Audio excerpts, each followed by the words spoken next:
Hello and welcome. Welcome for those new to my channel. Welcome for those returning. Welcome back. This is, I'm not even going to try and pronounce the Welsh version of the name of this course, but it's the three little hills, three little climbs, um, three little confusing course. So I did the recon for Zwifty Zwifter for this stage, and boy, was it a mission to really get all the details down right.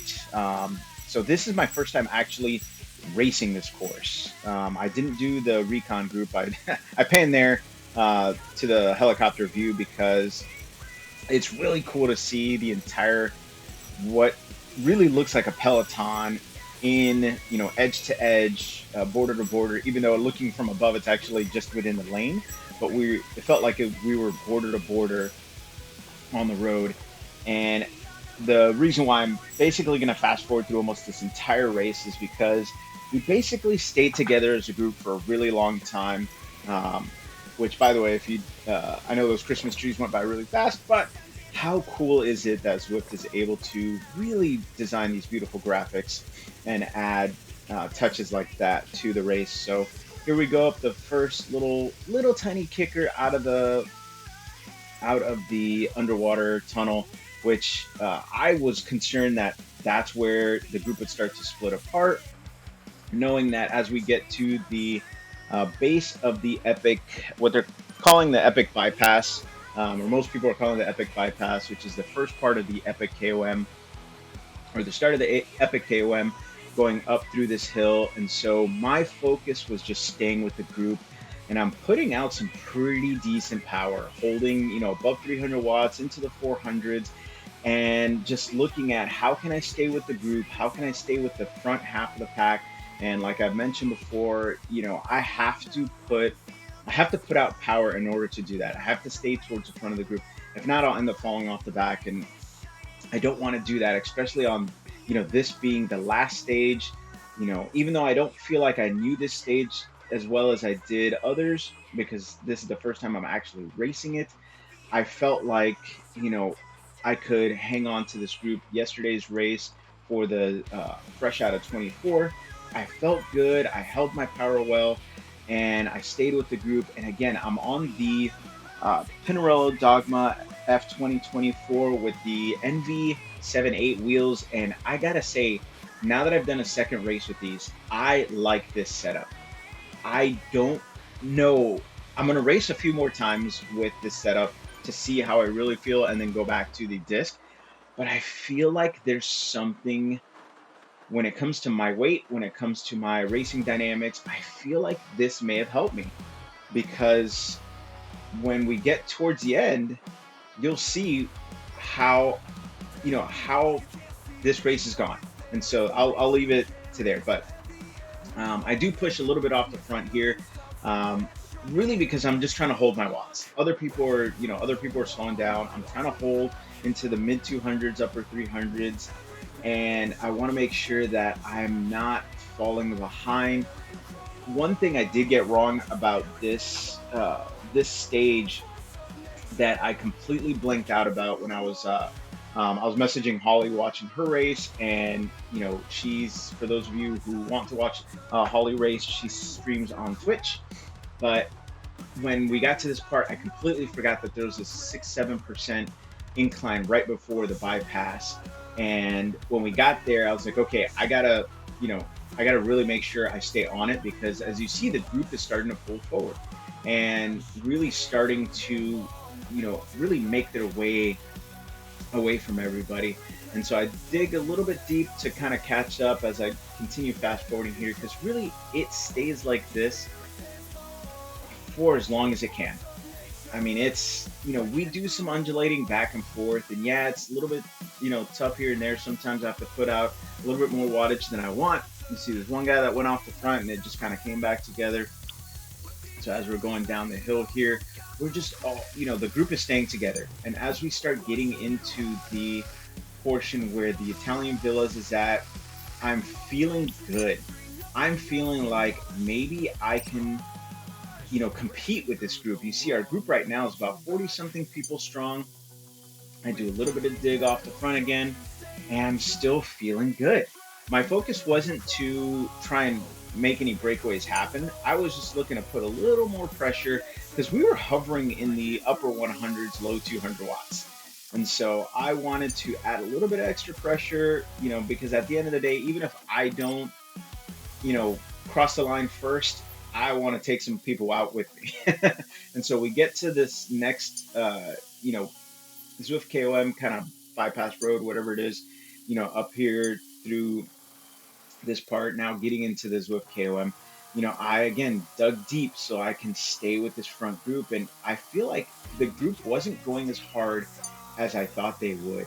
And so I'm holding on to my anvil here, just making sure that I can use it at the right time as we pass these amazing Christmas trees.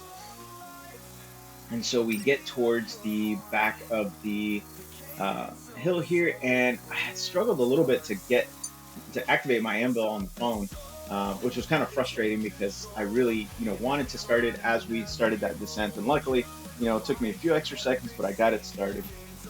And so we're just continuing through here. I'm gonna, again, fast forwarding through all of this because it really, as you see, it really stays the same. We're not putting, we're staying pretty reasonable when it comes to the pressure. We're staying in the upper 100s, low 200s. But it's these little points here, like going through Volcano, where there's these little tiny 2-3% inclines that I do my best to just put some pressure, stand on the pedals, and stay with the group. And so as we get back to the Zwift beachfront, I know that, okay, as we turn off, I'm going to use my draft bus at the last possible moment, because as you see here, it literally, and someone was commenting, it's like a traffic jam. There were so many draft buses used at the same time, but I wanted mine to last as long as possible going through that. And when everybody's using it like that, you might as well just hold on to it. So I put a little bit of pressure here on the bridge as we start getting into the Titans Grove, which in retrospect, I probably shouldn't have spent as much time on the front and putting as much pressure as I did, because going through Titans Grove, so Zwifty Zwifter talks about taking advantage of these rollers, which this dizzying pace of fast forward, taking advantage through these rollers, you can actually create a decent breakaway. Right now, nobody has kind of put any pressure going off the front. And so we're all really just staying together. And as we start getting to the 2 kilometer mark, the same thing that happened to me on yesterday's race happens to me again. And I start falling off the back. I didn't panic like I normally would. And I was like, you know what, let me hold my speed. They're getting away from me a little bit, but we're coming up to the Titans Grove KOM. So why not just hold my speed? But what ends up happening is this downhill, they launched, like they flew off the front, and the gap that was created was just almost unbearable for me to hold. And so I just held my wattage where I could, and then made my way to the climb, thinking like, okay, maybe, people are going to fall apart on the climb. Maybe there's going to be, some bodies that I could ultimately end up passing as we start to climb. But no, they kept going. And so as you see my sweat activated, my thing again, which is frustrating, but I'll figure that out at some point, do better. And so as I go through the climb, I'm just looking to hold, somewhere in the 300-400 watts to see if I can just maybe take one position back, 2 positions. I see a couple guys ahead of me, and I'm thinking like, all right, here we go. I got a target to aim at. I'm in the 300s, and I can focus on catching up to them and holding the pace that I'm at right now, holding the wattage that I'm at right now. And so I end up coming up to the tail of them, and the guy off the front, who I think is it's a cryogen rider, he activates his feather, which good job for him for holding on to it that long, activates his feather and pulls away from me. And at that point, I was like, you know what? I'm going to hold my pace till the end, because I'm not going to catch that guy.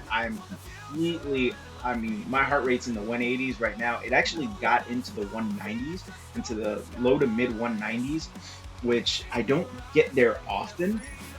But as soon as it got into that, I saw it and I was like, whoa, I'm like, I'm working a lot harder. You see my numbers there. My 5 minute power was just under 4.0, which I wish I could have gotten into that 4.0 range, but I didn't.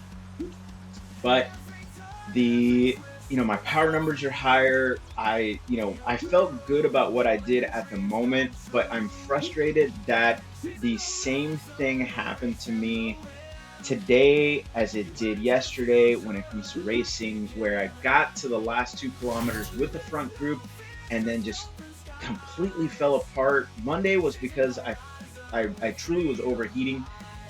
With this race, I don't know what happened. Like I was hurting, but I felt like I should have, what I should have done is I should have put out more effort to stay with the group, at least stay within range of them, a few meters off the back, maybe. I should have put out more effort to stay with the group and then just given it my all at the very end.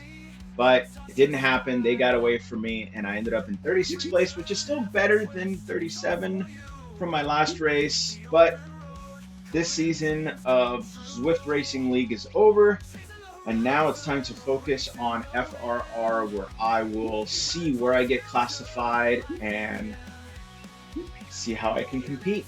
So thanks for hanging out with me. Thanks for watching this dizzying fast forward of a race. And I will catch you guys on the next one.